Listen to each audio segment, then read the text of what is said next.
You had an interesting question. I want to go back to your question during the break. Well, and we haven't talked about it very much on the show. Because I ramble about, but you've made a very important point that needs to be discussed. And then this follows up on primary elections and special elections from last night. So if the Democrats do take control of the House, then what does that do to government, to the president's agenda going forward for the next 2 years? Well, of course they're going to have a lot to say about impeachment. I mean, there'll be no doubt about that. It'll be impeachment. They're not talking about that very much these days. Well, it'll rear its head. I mean, it'll be impeachment. The most damaging thing to me is the agenda. You know, the president's agenda can be stalled in the House of Representatives. The chairmanships or the chairladyships of the subcommittees and full committees will be run by Democrats. You've seen some of the Republicans in action recently and shutting down, and being allowed to command the meeting in such a way. That is a major, major story. I mean, if you've got Democrats in charge of all the subcommittees and full committees in the House of Representatives, it is far more challenging to the Republicans to control the debate. I mean, if you've got, instead of a Devin Nunes chairing the intelligence, you've got Peter Schiff. Well, I mean, how do you think Trump gets treated in an intelligence committee if Schiff is the chairman? And the chairman directs the agenda. The chairman sets the agenda. The chairman drives the train. That is that full committee or subcommittee. So I think there are three things to worry about. There's probably more than that, but the three that come to mind, impeachment, the ability to stall an agenda because you're all of a sudden the majority in the House of Representatives. And a lot of people don't understand this, but the Senate is the cerebral, slow-walking body of Congress. The House of Representatives is kind of a factory. Policy generates and germinates in the House of Representatives, and it's like a manufacturing plant of legislation. It's a little bit chaotic. Well, it's got a lot more members. It's a lot smaller districts. Therefore, it's a little less cerebral. I'm not saying there aren't smart people in Congress or in the House of Representatives. I'd argue they're probably equally as smart, but the Senate dictates a different level of decorum and speed of which things are developed. But I think when you look at those three things, I mean, the impeachment component and the fact that Democrats can choose by a majority whether impeachment is something worth pursuing or not. I think the ability to slow walk and stall agenda issues. And I think more importantly than that is we live in a political era of histrionics. It's the hyperbolic nature of politics in America today. And you've got Peter Schiff, controlling the time, controlling the clock, controlling the manner of which the issues are addressed and discussed. I mean, that should scare the daylights out of you if you're a Republican, because you got Peter Schiff chairing the Intelligence Committee. And we know what he thinks of Trump and collusion and obstruction of justice and all these other sorts of things. He's made it very clear that he believes Trump's guilty of all these things. Well, as a ranking member, he really is at the mercy of the chairman. If his party's in control, all of a sudden he is the chairman, and the ranking member, Nunes, will be at the mercy of Peter Schiff. So it's an earth-shattering event. I mean, it's a big deal. Impeachment doesn't worry me much. I mean, you can't impeach for the hell of it. I mean, there's got to be some grounds of impeachment.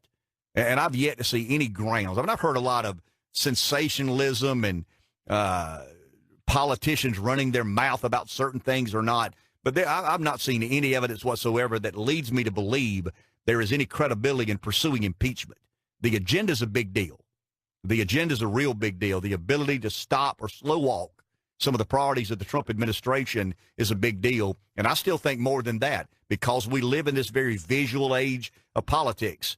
The subcommittee and committees are on television, and we've got all these controversial issues, and whether Trump colluded or not, whether there was conspiracy or not, whether he's appointing these people in prominent positions of influence and power who are qualified or not.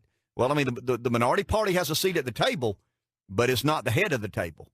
And next thing you know, you got a President Trump, and you got the committee choosing whether or not to investigate, the Peter Strzok. Well, let's think of this. Peter Strzok, Lisa Page. Imagine a Democrat in charge of that committee.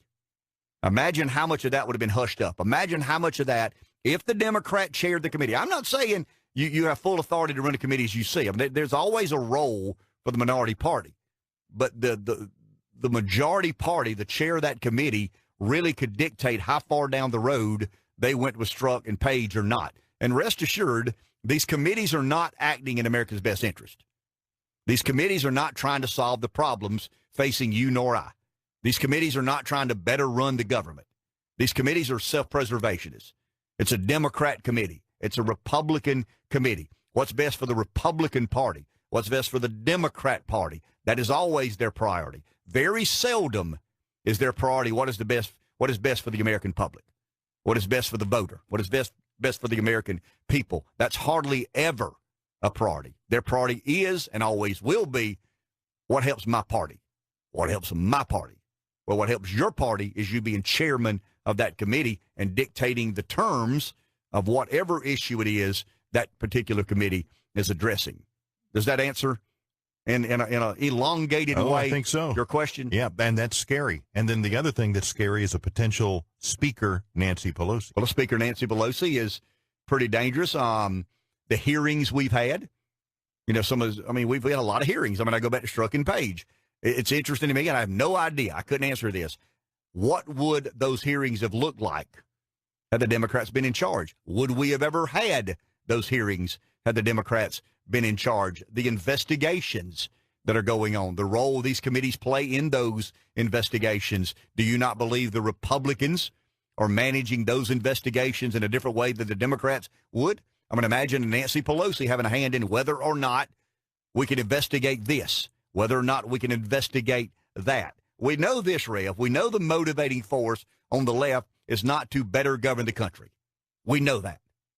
There's no serious person listening to this show believes that the left today is motivated by, we want to really manage the country's affairs effectively and efficiently. You know that. I know that. The motivation on the left is, I hate Trump. I hate Trump. Well, that's their drumbeat.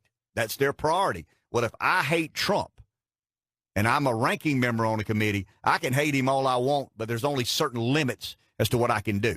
If I hate Trump, and I do, and I'm the chairman of that committee becomes a different animal.